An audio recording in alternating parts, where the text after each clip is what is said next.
ونعوذ بالله من شرور أنفسنا ومن سيئات أعمالنا من يهد الله فلا مضل له ومن يضلل فلا هادي له أشهد أن لا إله إلا الله وحده لا شريك له وأشهد أن محمدا عبده ورسوله الذي لا نبي بعده. Kita bersyukur pada Allah Subhanahu wa taala, para mahasiswa dan jamaah rahimakumullah, bisa kembali berjumpa dalam majelis ilmu kita. Insyaallah melanjutkan kajian kitab Syarah Ushul Tsalatsa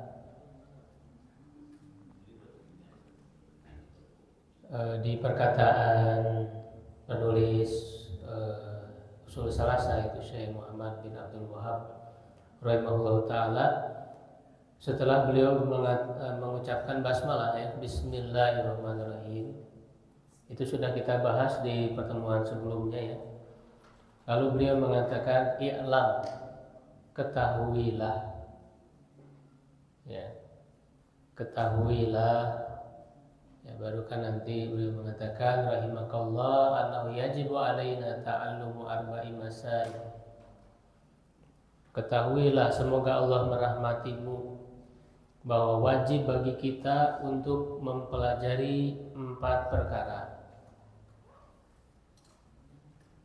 Nah, perkataan beliau i'lam, ketahuilah. Ya, ketahui itu artinya pengetahuan. Maka di sini dijelaskan oleh pensyarah Syekh Muhammad bin Shalih Al-Utsaimin rahimahullah taala di nomor 3-nya ya. Di kitabnya di halaman 18. Nah, oleh beliau dijelaskan tentang apa itu pengetahuan, ya, apa itu ilmu. Nah, bahkan ilmu itu ada tingkatannya, atau pengetahuan itu ada tingkatannya. Nah, jadi memang ilmu itu adalah sangat penting ya di dalam Islam. Karena agama Islam itu agama ilmu.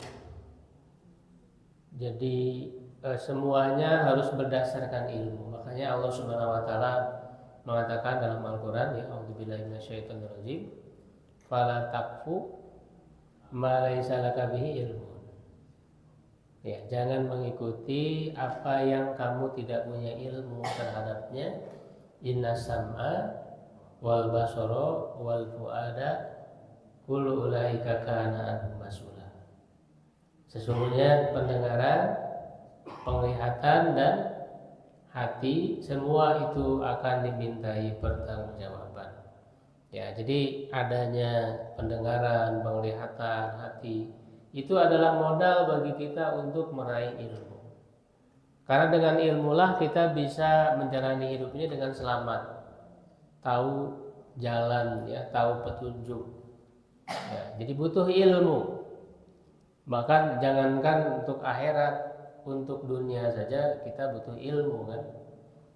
Ya, kita perlu ilmu untuk dunia. Apalagi untuk akhirat yang kekal, yang abadi, yang sangat luas, tempat tinggal terakhir bagi manusia. Ya, sedangkan dunia ini hanya sebentar, sementara untuk hal yang sebentar, yang sementara saja butuh ilmu. Masa untuk kehidupan yang abadi nggak pakai ilmu? Ya, gitu. Nah, oleh karena itu kita sebagai orang-orang beriman yang muslim ya harus bersungguh-sungguh di dalam menuntut ilmu. Ilmu agama ini. Jangan sampai kalau untuk dunia kita sangat rajin ya, sangat bersungguh-sungguh untuk mencari ilmu dunia. Bagaimana supaya usaha saya sukses, ya kan? Punya kemampuan, skill dan sebagainya. Tapi untuk ilmu agama ini kita mengabaikan. Padahal ya agama ini kaitannya dengan akhirat yang akan kita tinggali selamanya. Kalau dunia kita tinggali cuma sementara. Ya, makanya Allah Subhanahu wa taala menyindir kita ya, bal tu'siruna hayatad dunya wal akhiratu khairu wa abqa. Kalian ini lebih mementingkan dunia, padahal akhirat itu lebih baik dan lebih kekal. Ya, jadi kita harus lebih mencurahkan perhatian kita untuk akhirat kita. Dan itu kita buktikan dalam kehidupan kita. Di antaranya kita harus semangat di dalam menuntut ilmu agama. Ya, karena itu akan sangat berkaitan dengan hidup kita di akhirat nanti. Jadi butuh ilmu, nggak bisa agama ini asal-asalan. Banyak orang berbicara tanpa ilmu, ngawur. Ya, nggak bisa. Itu yang ada adalah sesat, kesesatan. Bukan menyelamatkan, justru malah mencelakakan. Maka butuh ilmu. Bahkan kan ayat yang pertama turun itu berkaitan dengan apa?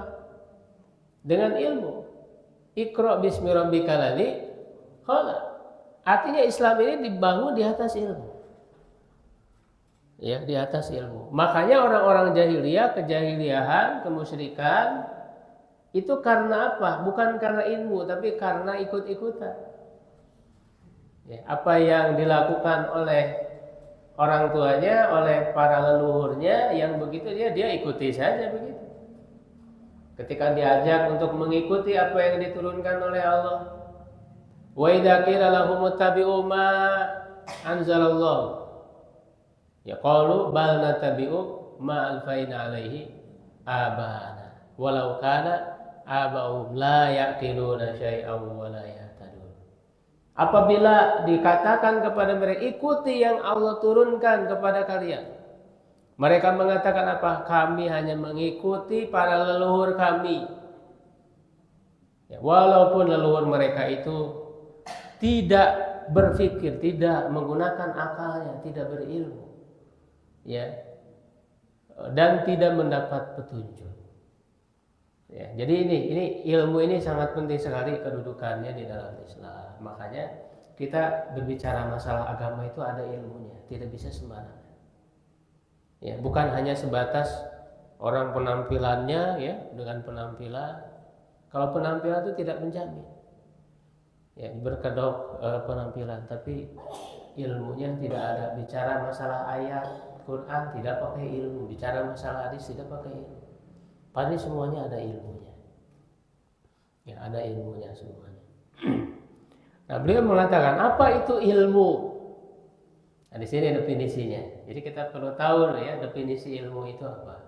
Sebenarnya walaupun tidak didefinisikan kita sudah paham ya yang namanya ilmu itu pengetahuan. Tapi pengetahuan yang bagaimana? Ya, pengetahuan yang kuat gitu ya. Maka di sini didefinisikan ya. Al ilmu huwa. Ya, ada yang mau baca dulu ini? Santai. Belum ya.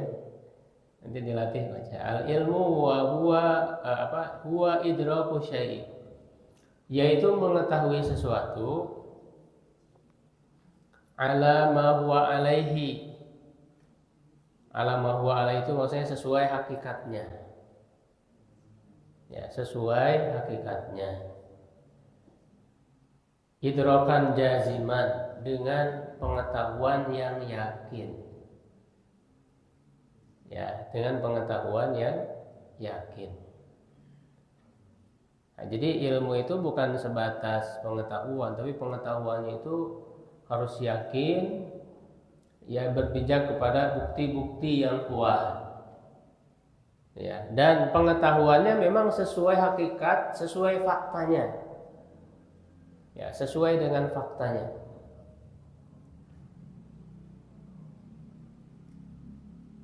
Ya, misalnya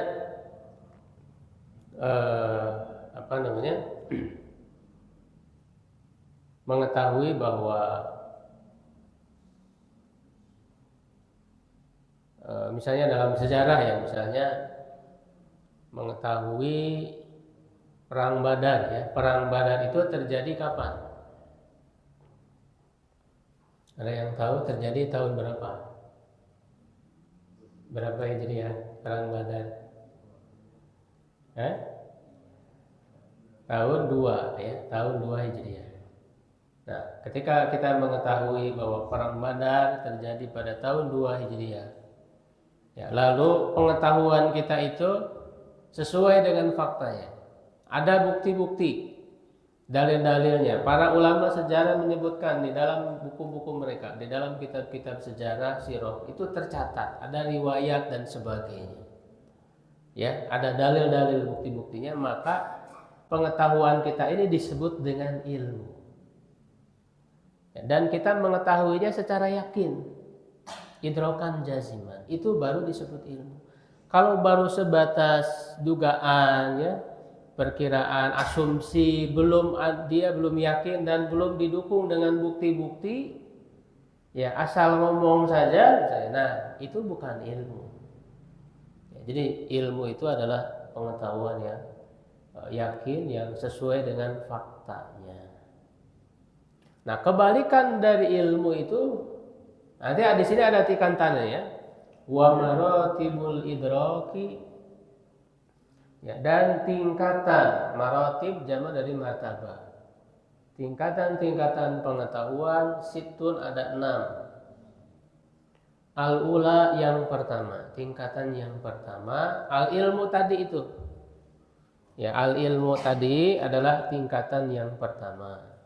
Ini sama dengan yang di atas ya. Huwa idraku syai'i ala ma huwa alaihi idrakan jaziman. Kalau dipersenkan, ilmu itu 100%.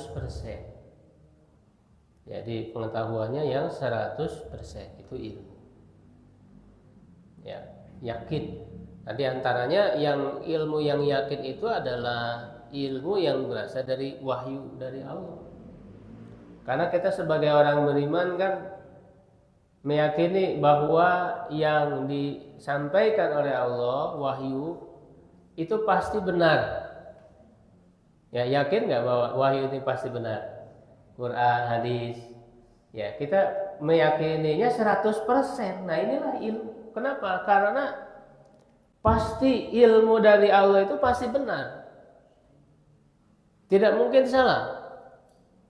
Ilmu dari Allah itu. Jadi betul-betul mencapai ilmu secara hakiki sesuai dengan pengertian. Sedangkan ilmu manusia, nah tidak sempurna. Kalau ilmu manusia itu tidak sampai 100% kan, pasti ada kemungkinan kelirunya. Teori-teori manusia itu kan, ya kemungkinan ada keliru. Bahkan kan satu teori misalnya ternyata bisa dibatalkan lagi dengan teori yang baru, dengan penemuan-penemuan baru. Terus begitu, ilmu manusia itu kan begitu, tidak sampai 100%. Makanya nanti ilmu manusia itu tidak sampai definisi ilmu secara hakiki, tapi dia hanya zon saja nanti ya. Di bawah ilmu ada namanya zon, dugaan, tapi dugaan yang kuat zonnya itu. Ya, nah tapi di sini lawannya dulu ya secara berbalik ya 180 derajat. Lawan dari ilmu itu al-jahlu. Di asalnya itu al-jahlu. Al-jahlu itu apa? Kebodohan. Tapi di sini dibagi dua, kebodohan itu ada dua. Ya, nomor 2 itu jahlul basit. Ya, bodoh yang sederhana, basit itu. Ya, bodoh yang simpel, yang sederhana. Wa huwa adamul idraki bil kulliyati. Yaitu tidak ada pengetahuan, ya, adamul idraki bil kulliyati sama sekali. Ya, tidak ada pengetahuan sama sekali. Itulah jahlu, kebodohan. Ya. Tapi ini masih mending ya, bodoh ini masih mending dibanding dengan yang ketiga. Ya, dinamakan dengan al-jahlul murakkab. Bodoh yang bertingkat. Kalau tadi itu basit, sederhana. Ketika ditanya tahun perang Badar terjadi tahun berapa, dia mengatakan la adri, tidak tahu. Nah, berarti itu namanya jalun basit. Jadi nggak tahu sama sekali. Ketika dia tidak tahu itu jujur nggak tahu gitu ya. Nah, sedangkan jahlul murakkab, ya bahasa kitanya sok tahu. Jahlul murakkab itu sok tahu, ya makanya didefinisikan. Wa huwa idraku syai'i, mengetahui sesuatu ala wajhin, ya dalam bentuk yukhalifu ma huwa alaihi, ya, yang bertentangan dengan hakikatnya atau dengan faktanya. Itu. Jadi dia menjawab perang Badar tahun berapa? Dia mengatakan tahun 8 Hijriah. Tapi dia mengatakannya pendek. Nah ini orang ini sok tahu. Nah ini disebutnya jahlun murakkab. Ini lebih parah. Dan ini berbahaya. Kalau yang jahlun basit tadi itu, ya, memang itu suatu kekurangan, bahaya, tapi tidak terlalu bahaya, ya, tidak separah jahlun murakkab. Karena kalau jahlun murakkab bukan hanya membahayakan dirinya, membahayakan orang lain juga. Ya, banyak tuh orang-orang yang bicara agama tanpa ilmu. Ya, dia dirinya sesat juga menyesatkan orang lain. Nah, sayangnya di kita di Indonesia ini khususnya ada aja pengikutnya gitu. Ya, orang-orang yang nggak punya ilmu seperti Mama Gufron misalnya, ya, Makoli itu. Ya, dia kan sangat sama sekali bodoh bicara agama. Ya, asal ucap aja. Ya, dia mengatakan itu bahasa Ibrani gitu. Ya, padahal itu kan Makoli itu kan bahasa Arab, tapi dia susun sekenanya saja. Ya kan, tidak ada dasarnya, tidak ada maknanya. Ya kan, kalau berdoa juga nggak jelas dia ngomong apa, ngacapruk lah istilahnya. Bahasa Sunda ya. Ngacapruk. Tapi sayangnya ada aja pengikutnya gitu. Ya kan? Orang awam tuh, orang yang nggak tahu kan dikiranya dia kiai, dia hebat. Ya kan, wali, dianggap wali gitu. Nah ini di kita itu banyak orang-orang yang semodel dia itu di Indonesia itu banyak. Jadi orang-orang dibodohi. Ya, jadi mendengar ucapan, karena memang mungkin sama sekali nggak paham bahasa Arab gitu. Nggak paham bahasa Arab. Bahkan ada orang ngomong Arabnya dianggap berdoa gitu kan. Ya, diaminin. Amin, amin. Padahal dia lagi ngomong apa? Gitu. Nah inilah pentingnya kita belajar supaya tahu, supaya tidak dibodohi. Ya. Nah itu kan karena orang itu sudah merasa dia itu tokoh, dihormati oleh orang, ya, punya posisi, ya, di tengah masyarakat, ya, sehingga kalau dia mengatakan tidak tahu itu gengsi. Kalau ditanya ini itu kan gengsi kalau mengatakan tidak tahu. Akhirnya apa? Menjawab asal-asalan. Nah ini jahlun murakkab. Jahlun murakkab. Ya, makanya sebagai orang yang berilmu, apalagi penuntut ilmu, jangan gengsi, jangan malu mengatakan tidak tahu. Bahkan para ulama mengatakan tidak tahu itu bagian dari ilmu itu sendiri. Supaya tadi tidak sok tahu.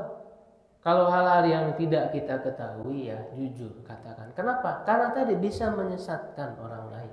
Itu berbahaya. Kalau orang lain itu sesat gara-gara kita akan kebagian dosanya. Ya kan? Kita akan kebagian dosanya. Makanya kan dalam hadis kan jelas. Ya kan? Siapa yang menunjuki kepada kebaikan, ya, maka dia akan mendapatkan pahala seperti orang yang mengamalkan. Sebaliknya, orang yang menunjukkan kepada keburukan, yang menyesatkan, maka dia akan mendapat dosa seperti orang yang mengamalkan, melakukannya, tanpa mengurangi dosa orang yang melakukannya. Ya, nah ini berbahaya. Dan para ulama kita sudah mencontohkan. Misalnya ada seorang ulama besar, Imam Malik, ya, bin Anas rahimahullah. Beliau itu dikatakan dari 40 pertanyaan, ya, dari 40 pertanyaan yang yang beliau jawab itu hanya 4 pertanyaan, dan sisanya beliau mengatakan la adri, saya tidak tahu. Itu sekelas ulama besar. Apalagi dalam masalah hukum. Dalam masalah hukum ini hukumnya gimana? Apalagi hukum-hukum yang baru gitu ya, yang kasus baru yang dihadapi oleh manusia. Ya, jangan sembarangan kita menyampaikan hukumnya begini, harus berdasarkan ilmu. Ya, karena itu kan masuk fatwa ya. Ya, di zaman kita ada orang tuh sembarangan dalam berfatwa ya, membuat hukum. Baru tahu satu hadis langsung disimpulkan gitu. Ya. Sehingga salah paham terhadap hadis tersebut. Jadi memahami hadis itu kan tidak bisa hanya dengan satu hadis. Harus dipahami dengan benar maksudnya bagaimana, konteksnya bagaimana. Menggabungkan dengan hadis-hadis yang lain, dalil-dalil yang lain, barulah bisa disimpulkan. Misalnya ada hadis yang mengatakan Rasul itu dengan para sahabat kalau sholat memakai sendal. Ya, kalau Rasul itu kalau sholat pakai sendal. Oh, berarti ini sunnah Rasul. Nah, kenapa nggak pada pakai sendal sholatnya? Nggak pakai alas kaki, padahal kan Rasul dan sahabat pakai alas kaki. Ya, itu hadisnya sahih. Kenapa kita nggak pakai sendal sholatnya? Nggak pakai sepatu, alas kaki. Padahal Rasul pakai alas kaki, itu sunnah. Nah, kalau orang memahami hadis itu secara tekstual seperti itu, hanya dari satu hadis saja, tidak melihat konteksnya bagaimana, itu keliru. Banyak orang-orang sekarang itu yang baru belajar agama, dia langsung berfatwa, menyampaikan hukum begini, bahkan mudah memponis orang lain. Ya, kamu sesat, kamu ahli bid'ah, gitu. Padahal dia baru belajar sedikit, ya, belajar 1-2 hadis. Ya, padahal ilmu Islam ini luas, butuh belajar ya dengan sungguh-sungguh dalam waktu yang panjang. Ya, menyimpulkan hukum tuh harus dilihat konteksnya bagaimana, memahami dalil-dalil yang lain. Jadi bagaimana misalnya tadi memahami hadis itu? Ya, Rasul dan sahabat pakai sendal sholat itu kenapa? Ya karena kan kondisinya beda. Masjid di zaman Rasul di Masjid Nabawi itu lantainya itu kan berupa apa? Kerikil. Ya, kerikil. Makanya Rasul dan sahabat itu pakai sendal sholatnya. Kalau di kita sekarang kan sudah beda kondisinya. Pakai sendal malah membuat kotor. Gitu. Makanya kan pernah waktu Rasulullah itu sujud, tiba-tiba beliau melemparkan sendalnya. Dilemparkan kan sendalnya. Para sahabat tuh langsung ikut-ikutan. Langsung ngikuti, jadi dilemparin lagi sendalnya. Karena memang itu menunjukkan sahabat itu selalu mengikuti Rasul gitu. Apapun, karena dia kan teladan. Ya. Gitu. Ketika selesai sholat, ditanya oleh Rasulullah, kenapa kalian ikut-ikutan melempari sendal? Ya, aku itu melemparkan sendal karena diberitahu oleh malaikat Jibril bahwa di sendalku itu ada kotoran, sehingga beliau melemparkannya, gitu. Melemparkan sendal itu karena kan berarti menunjukkan sholat itu harus bersih dari najis. Jadi walaupun pakai sendal tetap tidak ada najis, dipastikan tidak ada najis kan di sendal itu. Makanya dilemparkan oleh Rasul. Gitu. Dan itu juga akan menjadi dalil kalau lupa ya tiba-tiba sadar di pertengahan sholat ada najis, maka tidak perlu mengulangi lagi. Ya asalkan dihindarkan, karena Rasulullah pada saat itu tidak mengulangi lagi. Nah, jadi memahami hadis itu ada fikih, ada ilmu ya, untuk memahami itu. Nah, jadi itu jahlun murakab ya, kita lihat saksikan kenyataannya di saat ini ya, banyak orang berbicara masalah agama tanpa ilmu. Maka itulah mengapa kita harus belajar dengan sungguh-sungguh, tidak bisa sembarangan. Menahan diri dulu, kalau belum tahu tahan diri, jangan. Bahkan sekarang bukan hanya nahan mulut, nahan jari. Jari untuk ngetik di media sosial ya, berkomentar segala macam. Karena kan sama saja berbicara dengan mulut, dengan tulisan ya, nulis di komentar, di WA, di mana ya, itu sama pertanggungjawabannya. Jadi jangan dianggap, oh saya kan nggak bicara, cuma ngetik, ya sama aja. Ngetik dengan bicara sama. Wa ma yalfidhu min qaulin illa ladaihi raqibun atid. Tidak ada satu ucapan yang diucapkan baik oleh mulut atau oleh jari kita yang ngetik, kecuali di situ ada raqib atid, malaikat yang mengawasi, yang mencatat setiap apa yang kita lakukan. Ada pertanggungjawabannya. Ya. Nah, kemudian ar-rabi'atu yang keempat, al-wahmu waham. Nah, waham itu asumsi ya. Nah, kalau jahlu tadi ya, bodoh berarti 0% ya, baik basit atau murakkab. Nah, kalau waham ini idraku syai'i, mengetahui sesuatu ma'a ihtimali diddin rajihin, bersamaan dengan adanya kemungkinan sebaliknya yang lebih kuat. Ya. Sebaliknya yang lebih kuat. Ya, bahasa kitanya asumsi. Jadi dia belum yakin. Pengetahuannya itu belum yakin. Bahkan keyakinannya juga ya, yang sebaliknya itu lebih kuat daripada yang diketahui. Ya, daripada yang diketahui. Begitu. Nah, berarti ini tidak bisa jadi ilmu yang diterima. Waham ini jadi kekeliruan, sebuah kekeliruan. Ya, jadi bertentangan dengan yang lebih kuat. Ya. Nah, kalau waham ini memang tidak bisa dihindari ya, karena manusia ya, kekurangan manusia, tidak ada yang sempurna. Pasti ada saja waham-wahamnya. Bahkan para ulama itu juga ada mereka waham-wahamnya. Jadi ilmunya itu lemah, ya, pengetahuannya lemah, bertentangan dengan yang lebih kuat. Itu namanya waham. Keliru. Ya, keliru. Tapi kan mereka sudah berusaha misalnya untuk mencari kebenaran, pengetahuan, tapi ternyata, nah itu membuktikan bahwa ilmu manusia itu tidak sempurna. Di setiap ulama itu ada wahamnya, setiap ulama. Apalagi kita yang bukan ulama, wahamnya terlalu banyak. Ya, dugaan lemahnya terlalu banyak. Ya.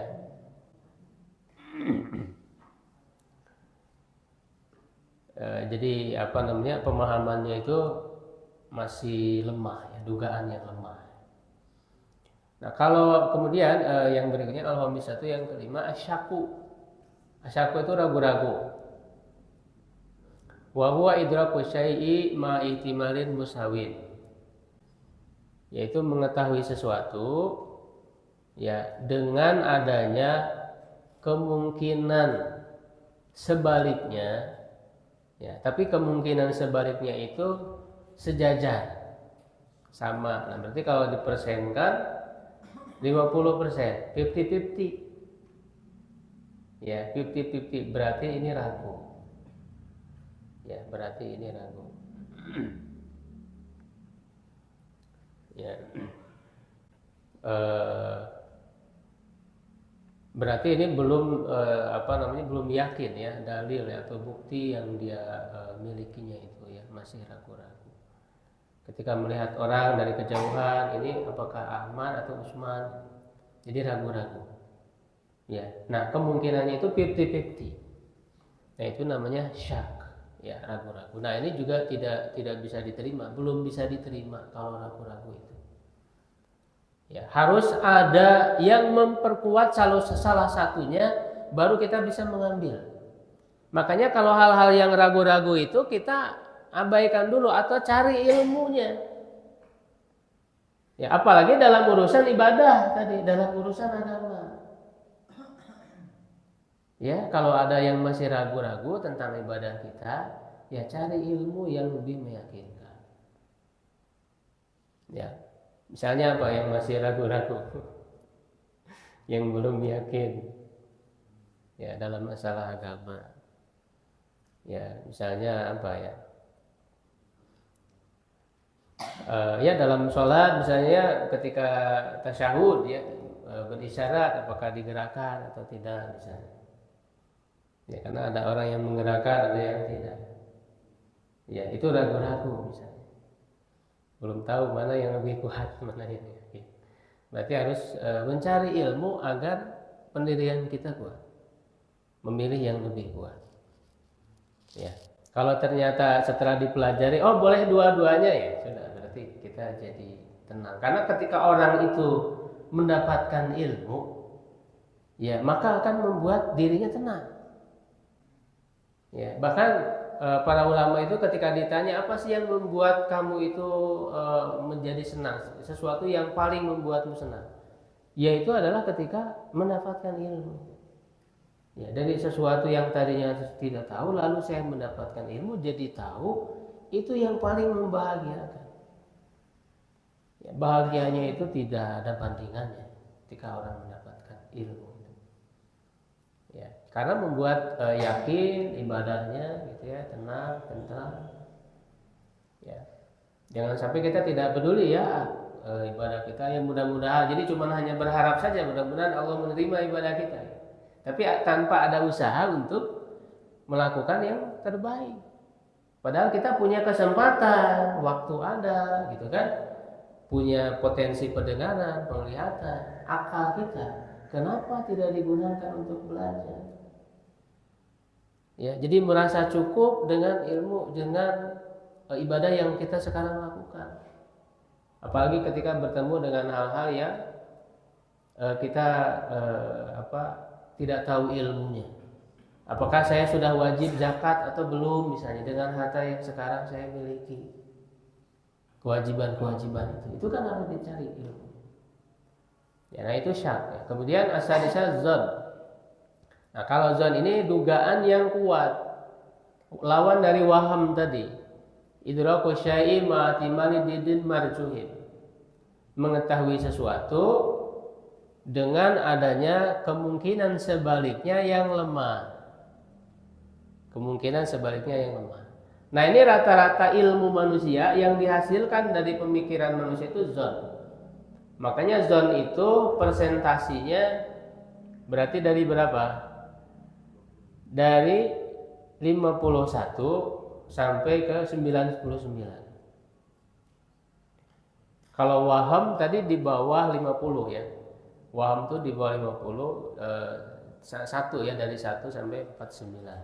Kalau 50 kan tadi syak. Ya, jadi kalau zon itu 51 sampai 99. Tergantung bagaimana kuat argumentasinya. Nah, rata-rata ilmu manusia itu zon. Termasuk fikih juga ya, ada perbedaan pendapat sebagainya. Itu masuknya zon. Kan tidak yakin. Ya, dugaan. Wal ilmu yang qasu ila qismaini daruriyin wa nadhri.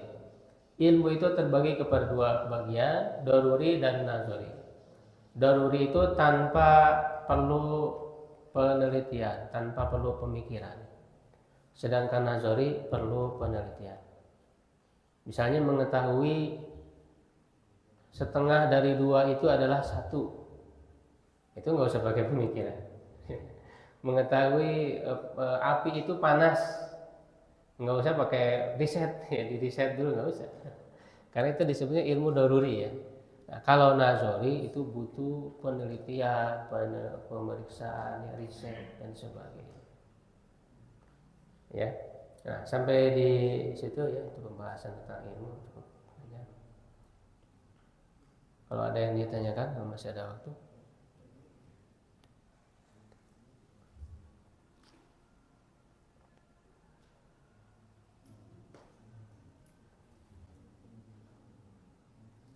Ya baik, kalau tidak ada kita cukupkan ya. Terima kasih atas perhatiannya. Qulu qouli hadza astaghfirullah li wa lakum. Assalamualaikum warahmatullahi wabarakatuh.